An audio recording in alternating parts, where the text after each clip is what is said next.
أعوذ بالله من الشيطان الرجيم بسم الله الرحمن الرحيم ود كثير من أهل الكتاب اور پسند کیا بہت سے لوگوں نے من اہل الکتاب اہل کتاب میں سے لو یردونکم اس بات کو کہ وہ لوٹا دیں تمہیں من بعد ایمانکم تمہارے مومن ہونے کے بعد کفارن کفر کی طرف حسدا من عند انفسہم اپنے نفسوں میں حسد کرتے ہوئے من بعد ما تبین بعد اس کے کہ ظاہر ہو چکا ہے لہم الحق ان کے لیے حق فاعفو پس معاف کر دو واصفحوا اور درگزر کرو حتی یأتی اللہ بامری یہاں تک کہ لائے اللہ تعالیٰ اپنا حکم ان اللہ علی کل شیء قدیر بے شک اللہ تعالیٰ ہر چیز پر قدرت رکھنے والا ہے واقیموا الصلاۃ اور قائم کرو نماز وآتوا الزکاۃ اور زکوٰۃ دیتے رہو وما تقدموا لانفسکم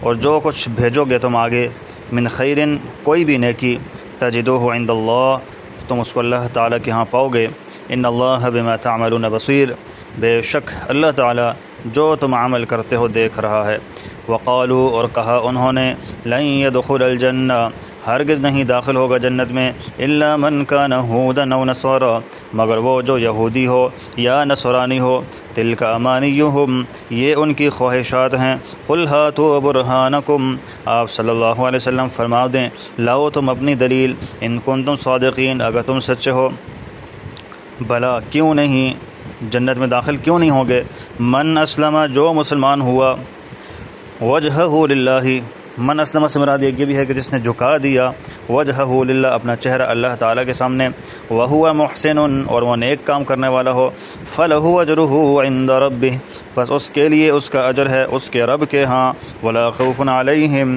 اور نہ اس پر کسی قسم کا خوف ہوگا ولا هم یحزنون اور نہ وہ غمگین ہوں گے صدق اللہ العظیم۔ اہل کتاب کس کو کہا جاتا ہے؟ سب سے پہلے سمجھنے والی بات یہ ہے اہل کتاب وہ ہوتے ہیں کہ جو کسی آسمانی کتاب کو مانتے ہیں جیسے یہود تورات کو، نصارہ انجیل اور صابی زبور کو ماننے کے مدعی ہیں۔ اگرچہ یہ تو صرف ان کا ایک دعویٰ ہی ہے، اپنی کتابوں پر وہ جو چلتے ہیں یا عمل کرتے ہیں وہ تو ہمیں بھی پتہ ہے، اس چیز سے باخبر ہیں۔ بہرحال یہ ہے کہ ان کتابوں پر وہ ایمان لاتے ہیں۔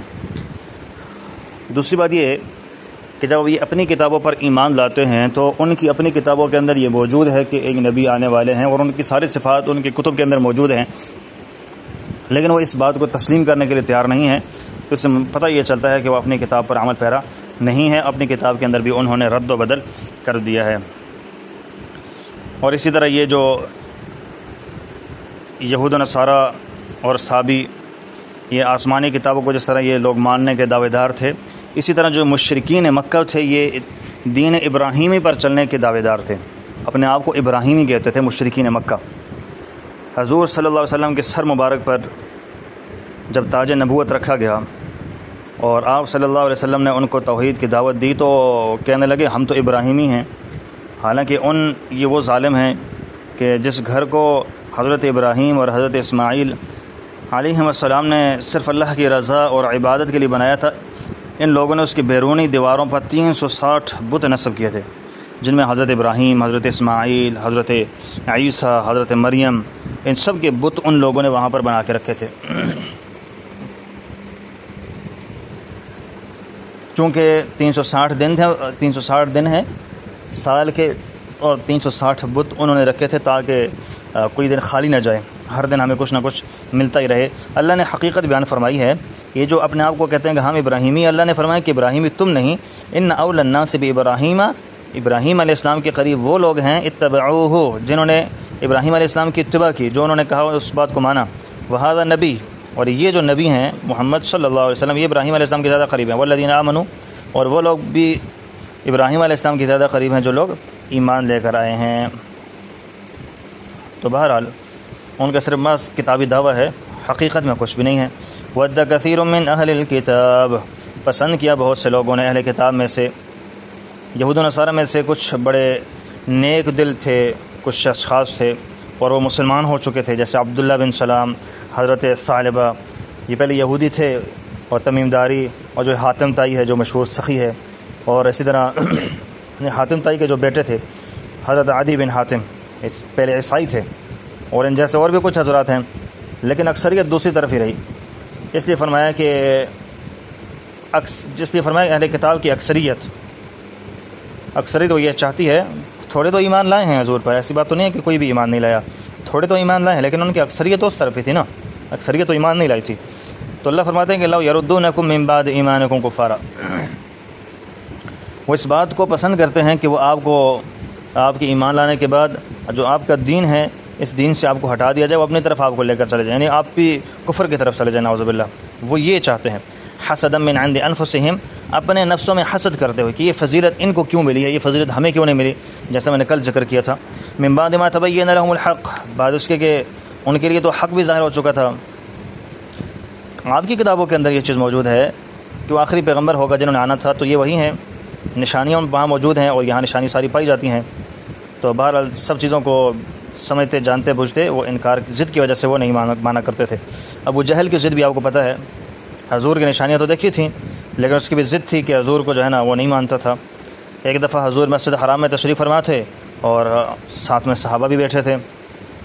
ابو جہل آیا، کنکریاں مٹھی میں جمع کی ہوئی تھیں اور پیٹھ پیچھے کر دی اور یہ کہا کہ بتائیں میری مٹھی میں کیا اگر نبی ہو تو. حضور نے فرمایا کہ اگر مٹھی میں جو چیز ہے یہ خود بول پڑے تو. چنانچہ مٹھی میں جو پکڑی ہوئی کنکریاں تھیں وہ خود بولی سبحان اللہ، پڑھنا شروع کر دیا انہوں نے. بعض روایات کے اندر آتا ہے کہ کنکریوں نے لا الہ الا اللہ محمد الرسول اللہ پڑھنا شروع کر دیا. ابو جہل نے وہ کنکریاں پھینک دیں، کہنے لگا کہ تم بھی اس کی طرفدار ہو گئی ہو. اب بتاؤ نا، وہ کنکریاں کیا طرفدار ہوتی ہیں؟ اللہ کی طرف سے جو حکم ہے، جو حقیقت ہے، وہ تو واضح ہو چکی تھی، نشانی دیکھ لی تھی، لیکن اس کے باوجود ضد تھی، اس ضد کی وجہ سے وہ ایمان نہیں لایا. تو یہ حسد کرنا یہ ٹھیک نہیں ہوتا. یہ ومن شر حاسد اذا حسد، کہ ہم پڑھتے ہیں نا کہ حسد کرنے والے کے حسد سے اللہ ہمیں بچا. کہ یہ حسد جو ہے نا، حضور نے فرمایا کہ ان الحسد یاکل الحسنات کما تاکل النار الحطب، حسد نیکیوں کو اس طرح بھی کھا جاتا ہے جس طرح آگ جو ہے نا وہ لکڑیوں کو کھا جاتی ہے. حسد کی مختلف شکلیں ہوتی ہیں. ایک تو حسد یہ ہے کہ کسی کو خوبی اور کمال کو دیکھ کر نا بندہ کھڑتا رہے، یہ خوبی اور کمال اس کو کیوں ملا، اتنا مال اس کو کیوں مل گیا، وہ اتنا خوبیوں والا ہے، لوگ اس کی اتنی تعریف کرتے ہیں، کیوں مجھے یہ سب کچھ کیوں نہیں ملا. مثال کے طور پہ کسی کو اللہ تعالیٰ نے حسن عطا کر دیا، کسی کو اللہ نے علم دیا ہے، کسی کو اللہ نے کوئی ہنر عطا فرما دیا، تو حاسد آدمی دل میں کڑتا رہتا ہے کہ اس کو کیوں مل گیا. تو یہ حسد کا جو تعلق ہوتا ہے یہ زبان سے نہیں بلکہ یہ دل کے ساتھ ہے، اور یہ بہت بڑا گناہ ہے. بلکہ ایسا گناہ ہے کہ حسد کرنے والے کی نیکیاں اس کو مل جاتی ہیں، جس کے ساتھ یہ حسد کر رہا ہے نا تو اس کی نیکیاں اس بندے کو مل جاتی ہیں. میں حسد کرتا ہوں کسی کے ساتھ تو میری جتنی نیکیاں ہوں گی وہ مل جائیں گی اس بندے کو. تو حسد یہ ٹھیک چیز نہیں ہوتی ہے. اور دوسری حسد کی یہ شکل بھی ہوتی ہے کہ کسی کو اللہ نے کوئی نعمت دی ہے تو اس کے زوال کی وہ ذہن میں سوچتا رہتا ہے کہ وہ نعمت، وہ جو اچھی چیز ہے وہ کب اس کے پاس سے ختم ہو جائے گی، اس کو اس کے پاس بھی نہ رہے، اگر مجھے نہیں ملی ہے تو اس کے پاس بھی نہ رہے. تو یہ بھی حسد کی ایک قسم ہے. پہلی تو یہ کہ اندر اندر سے کڑتا ہے، دوسرا یہ کہتا ہے کہ جب میرے پاس نہیں ہے تو اس کے پاس بھی نہ ہو. تو بہرحال حسد سے بچ کر اپنے آپ کو رکھنا چاہیے. فاعفوا واصفحوا، بس معاف کر دو جی اور درگزر کرو. فاعفوا سمانا یہ کہ تم ان کو سزا نہیں دینی ہے، ٹھیک ہے نا. اصفحوا ان کو ملامت بھی نہیں کرنی ہے، کیونکہ انہوں نے تو وہی کرنا ہے نا جو ان کے دل کے اندر ہے. عربی کا ایک مشہور مقولہ ہے کہ کل اناء یترشح بما فیہ، کل اناء یترشح بما فیہ، کہ ہر برتن سے وہی چیز نکلتی ہے جو اس میں ہوتی ہے. پانی ہے تو پانی نکلے گا، دودھ ہے تو دودھ نکلے گا. اسی طرح ان کے دلوں کے اندر اگر تمہارے خلاف بغض ہے، عداوت ہے، حسد بھرا ہوا ہے، جس کی وجہ سے تمہارے خلاف وہ منصوبے بناتے ہیں، تو اپنا وقت ضائع نہ کریں. جو کچھ ان کے دلوں کے اندر ہے وہی کچھ ان کے منہ سے نکلے گا. حسد ہے، بغض ہے، کینہ ہے، یہی چیزیں نکلیں گی. حتی یأتی اللہ بامرہ، یہاں تک کہ لائے اللہ تعالیٰ اپنا حکم، یعنی اللہ تعالیٰ تمہیں ان کے خلاف لڑنے کا حکم دے. ان اللہ علی کل شیء قدیر، بے شک اللہ تعالیٰ ہر چیز پر قادر ہے. کہ ان کی طرف توجہ دینے کے بجائے جو اہم ضروری کام ہے آپ ان کی طرف توجہ دیں. وہ کہیں جی وَأَقِيمُوا الصَّلَاةَ، اور قائم کرو نماز، وَآتُوا الزَّكَاةَ، اور زکوٰۃ دیتے رہو. وَمَا تُقَدِّمُوا لِأَنفُسِكُمْ، اور جو کچھ بھیجو گے تم آگے من خیر، کوئی بھی نیکی، تجدوہ عند اللہ، پاؤ گے تم اس کو اللہ تعالیٰ کے پاس. اللہ تعالیٰ تمہیں ہر نیکی کا اجر عطا فرمائے گا۔ نیکی کی قبولیت کے لیے پھر 3 شرائط ہیں، وہ بھی ہونا ضروری ہیں۔